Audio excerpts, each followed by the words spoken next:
小姐姐咧仲會現場咧係攞個勁大碌嘅肉桂啦，然後咧現場磨嘅，好香，一磨出嚟嗰種香氣咧又係點綴咁樣啦。白切雞又食得多啦，鋪滿晒咁多葱嘅白切雞，我都係第一次見啊！用廣東人嘅口吻嚟講咧，兩個字汁毒，又濕又鹹又酸，好爽。中意食酸餸一定唔好錯過，很下飯喎。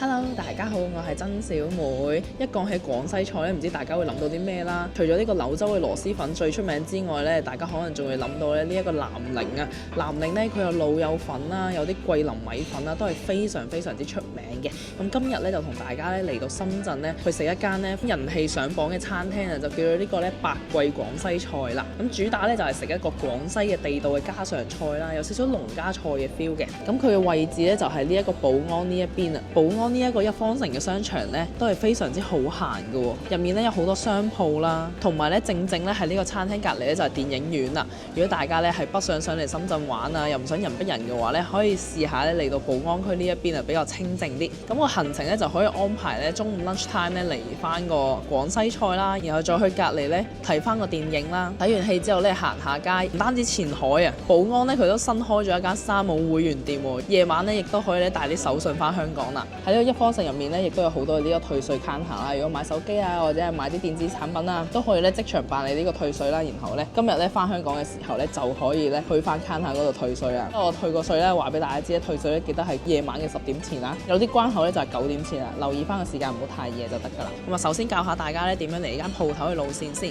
如果大家係坐地鐵過嚟嘅話，就可以選擇坐呢個1號線啦，或者5號線嘅。到呢個寶安中心站嘅 F 出口，出到嚟就係呢個前海一方城㗎啦。如果喺呢個深圳灣口岸過關嘅話，就可以坐13號線啦，之後到呢個深大站，再轉翻1號線，亦都可以到嘅。5號線嘅話，亦都一樣啦，亦都係坐翻呢個13號線，再轉翻5號線啦。呢個寶安中心站 F 出口出嚟就係呢個前海一方城㗎啦。我就係喺呢個門口入去。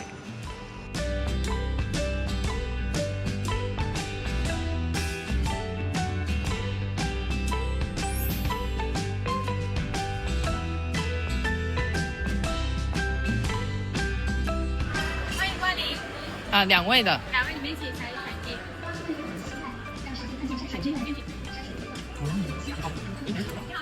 大堂佢嘅設計元素咧都係非常之靚嘅，好開揚嘅。有個超級大嘅水吧啦，咁都係做翻開放式咧。餐廳成個感覺咧就非常之大啦。依家係平日嘅中午時間咧，人都好多。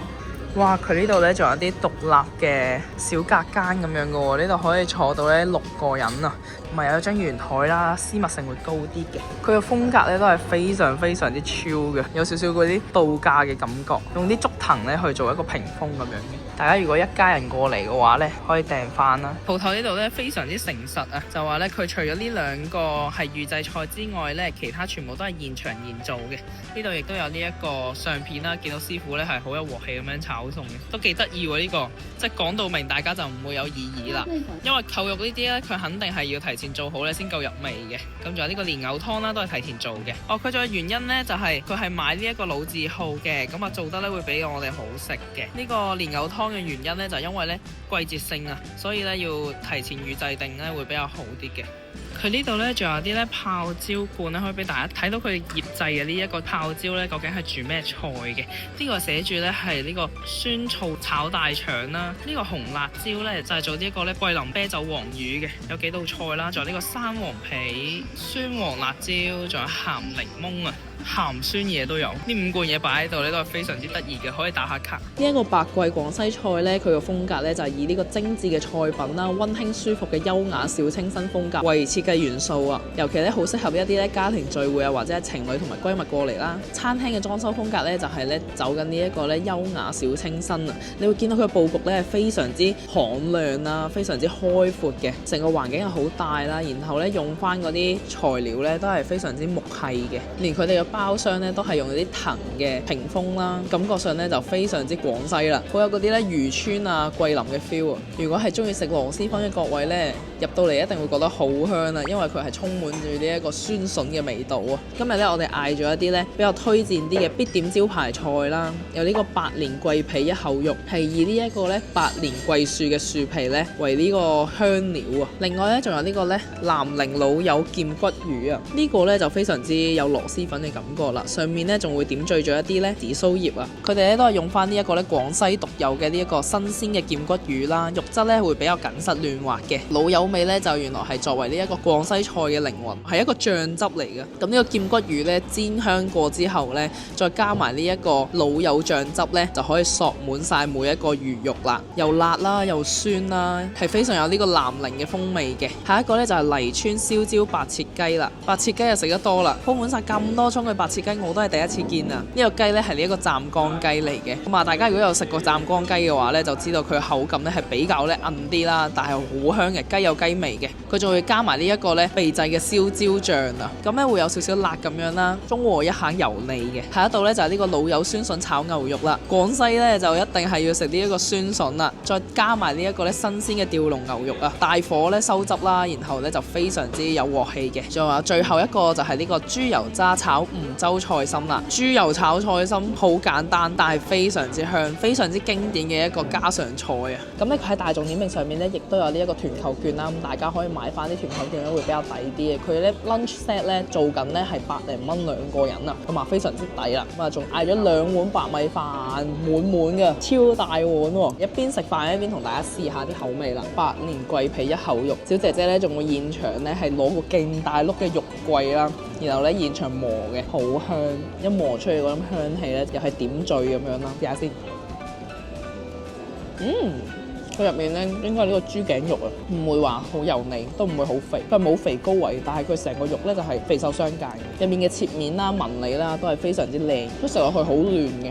就有感覺咧就係甜甜地啦，焦香咁樣啦，有少少似咧蜜汁叉燒，但係呢個廣西版嘅蜜汁叉燒，呢個都好好食，因為啱細路仔食啊，完全唔辣嘅呢個就，因為真係精緻得嚟之餘咧，都係幾特色嘅一個味道嚟。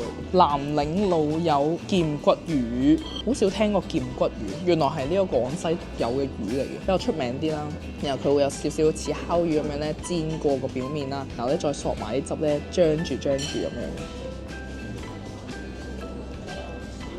哇！我嗒咗好耐咧，我唔知嗰陣味係咩味啦。嗱，你見到就係呢粒嘢啦，呢粒嘢咧就係啱啱出面咧嗰個罌入面咧放嗰個山黃皮啊，食落去咧有好濃嘅呢個果皮嘅香氣啊。黃皮啊食得多啦，然後醃製過嘅黃皮咧嗰個味道咧更加之濃郁啲啊。配埋呢個魚咧，出奇地非常之夾喎。佢呢個劍骨魚咧，你有冇聽過名？好似好多骨咁。即係佢啲肉咧都係非常之大啦、嫩啦、一疏疏嘅，食落去咧都係有彈性嘅。同埋成份嘢上嚟咧，嗰個魚咧非常之足稱嘅，先88蚊咋。正價嚟講嘅話，一家大細過嚟食，人均幾十蚊就可以食到勁好。下一道咧試下呢個黎川燒焦白切雞啦。嗰個葱咧係鋪滿晒啦，原來一掀開咧入面仲有呢一層嘅剁椒啦。然後再掀開咧先係雞肉嘅，上面仲有呢啲西柚點綴嘅，好得意，成嚿嘢係勁 fusion 咯。佢哋係用翻呢一個咧湛江雞嘅，會比較大隻啲啦，足日子啲啦，會韌香啲嘅。試下先，食落去咧佢雞肉咧都非常之嫩滑啦，然後上面嗰層皮咧係 Q 彈彈嘅，比較厚身少少嘅，算唔上韌，但係都唔會話好似我哋平時食嗰啲嫩到咧入口即溶嗰啲雞啊，啱啱好恰到中間，雞有雞味嘅。哦，原來佢呢個唔係剁椒啊，係燒焦嚟嘅，所以佢唔辣嘅，佢得陣香氣嘅啫。試下呢一個咧老友酸筍炒鮮牛肉啦，牛肉咧佢係切得比較薄啲嘅。哇！呢個酸筍好正啊，真係用廣東人嘅口吻嚟講咧，2個字汁毒，又濕又鹹又酸，好爽。中意食酸筍一定唔好錯過，很適合飯喎。佢辣度咧就係偏微辣到小辣啦，都可以。我覺得如果同一個小炒肉嘅做法咧，廣西咧同呢個湖南嘅做法咧，雖然都係辣，但係佢哋口味係完全唔同嘅。多咗呢一個咧老友酸筍咧，係真係咧點睛之筆嚟嘅。因為牛肉都係非常之嫩嘅。佢唔會話好老啦，係呢個咧吊龍肉嚟嘅，豬油渣炒梧州菜心，菜心好嫩嘅，係有鑊氣嘅，完全係食到嗰個豬油渣咧喺個油鑊度拋過嘅感覺真係好勁，嗰種鑊氣有啲燶燶地嘅味啊，好香咯。好啦，咁我哋而家咧就食飽啦。如果正價計算嘅話咧，呢個 total 咧都係講緊呢一個咧300零蚊嘅啫，夠晒3到4個人食㗎呢個份量。咁大家留意翻啦，如果坐大堂嘅話咧，就唔需要額外加呢個附加費嘅。如果坐呢一個包廂入面嘅話咧，就會加翻1嘅，加翻10% 嘅附加費啦。包廂環境咧就適合咧家庭小聚會多啲啦。如果2個人嘅話咧，我會推薦咧坐翻喺大堂嗰度咧，更加之有氣氛啦。咁我哋今日條片咧就到呢度啦，中意嘅話記得點讚、關注、分享，我哋下次再見啦，拜拜。